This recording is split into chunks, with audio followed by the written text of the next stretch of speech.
जहां एक और उपेंद्र कुशवाहा की पार्टी के बीच टूट की संभावनाएं बढ़ती जा रही हैं। ऐसे में बिहार में एनडीए गठबंधन की पार्टनर राष्ट्रीय लोक मोर्चा के नेता और राज्यसभा सांसद उपेंद्र कुशवाहा एक बार फिर से सुर्खियों में हैं। वो भी इसलिए क्योंकि अटकलें लगाई जा रही हैं कि वह अपने बेटे दीपक प्रकाश को मंत्री बनवाने के बाद कुशवाहा अब अपनी बहू के लिए पद हासिल करना चाहते हैं।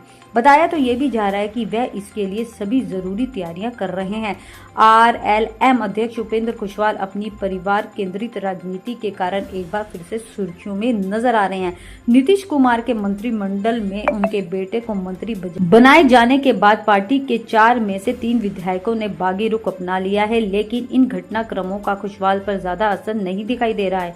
अब खबर ये सामने आ रही है कि वह अपनी बहू साक्षी मिश्रा के लिए भी सत्ता के दरवाजे खोलने में लग चुके हैं और उनकी वहां जगह भी पक्की करने की कोशिश कर रहे हैं। सूत्रों के अनुसार उपेंद्र कुशवाहा अपनी बहू साक्षी मिश्रा को राज्य नागरिक परिषद का उपाध्यक्ष नियुक्त करवाने की तैयारी कर रहे हैं। यह पद मधुबनी से विधायक चुने गए माधव आनंद के इस्तीफे के बाद खाली हुआ है।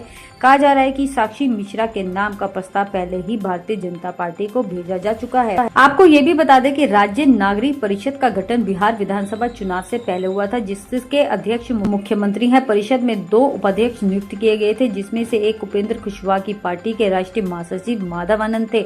हाल ही के विधानसभा चुनावों के कुशवाहा ने माधव आनंद को मधुबनी निर्वाचन क्षेत्र से मैदान में उतारा था और उनकी जीत के बाद परिषद में उपाध्यक्ष का पद खाली हो गया था। इसी खाली पद पर वह अपनी बहू को बिठाना चाहते हैं। पार्टी के एक बागी विधायक ने दावा किया है कि यह प्रस्ताव न केवल तैयार किया गया बल्कि औपचारिक रूप से भाजपा को सौंप भी दिया गया। राष्ट्रीय लोक मोर्चा पहले से ये गंभीर आंतरिक संकट का सामना कर रही है। पार्टी के 3 विधायकों ने नेतृत्व के खिलाफ खुलकर विद्रोह भी किया है और किसी भी समय एक बड़ी फूट की आशंका भी जताई जा रही है। ऐसे माहौल में परिवार के सदस्यों के लिए लगातार राजनीति पद हासिल करने की कोशिश पार्टी के भीतर असंतोष को और भी बढ़ा सकती है, जिसका खामियाजा पूरी पार्टी को भुगतना भी पड़ सकता है। ऐसे में उपेंद्र कुशवाहा लगातार अपनी बहू के लिए खाली सीट पर मंथन करने में जुट चुके हैं।